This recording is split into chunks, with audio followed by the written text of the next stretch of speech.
శ్రీ సచిదానంద సమర్థ సద్గురు సాయి మహారాజ్కి జై.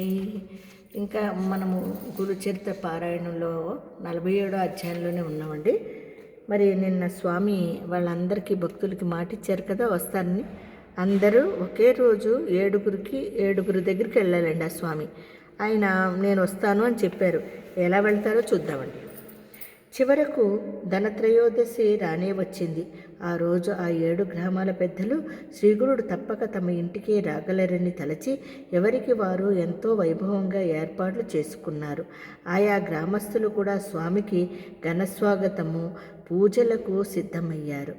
కానీ గంధర్వపురములోనే శ్రీగురుడు ఆ గ్రామం విడిచి ఎక్కడకు వెళ్ళక మఠములోనే ఉండిపోయారు.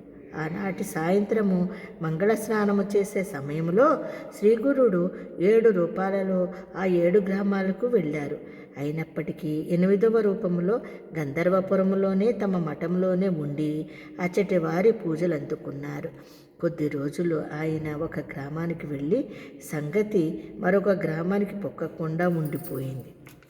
అయినప్పటికీ ఆ కార్తీక మాసములో త్రిపురోత్సవానికి స్వామికి కార్తీక పూర్ణిమ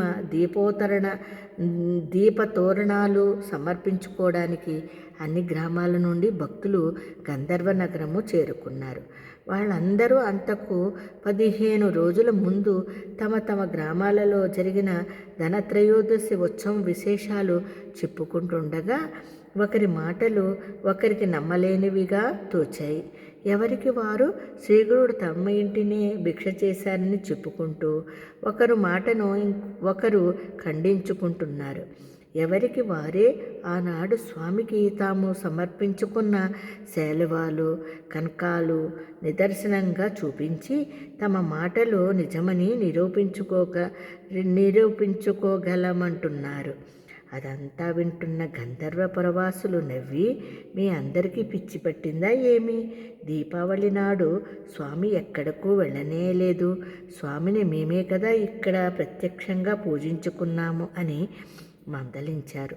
అప్పుడు స్వామి, మీరు వాదులాడుకోవద్దు. మీలో ఎవరు అబద్ధము చెప్పడము లేదు. మేము అంతటా ఉన్నాము కదా అన్నారు.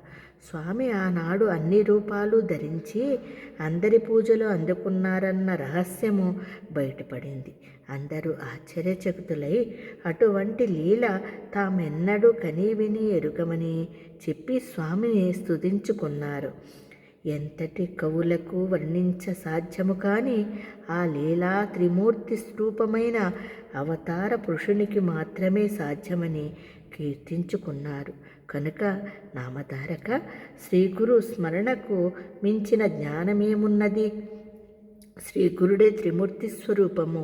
ఆయనకు మించిన దైవమే లేడు. ఈ సంసార సాగరాన్ని దాటడానికి శ్రీగురు పాదసేవకు మించిన నావయే లేదు. గురు కథామృతాన్ని మించిన అమృతమే లేదయ్యా అన్నారు సిద్ధయోగి. శ్రీదత్తాయ గురువే నమః. శ్రీ శ్రీపాద శ్రీవల్లభాయ నమః. శ్రీ నృసింహ సరస్వత్యే నమః. మరి 47వ అధ్యాయాన్ని మనం ముగించుకున్నామండి. మళ్ళీ ఆ తర్వాత 48వ అధ్యాయంలోకి వెళ్దాము. అంతవరకు జై గురుదత్త, శ్రీ గురుదత్త.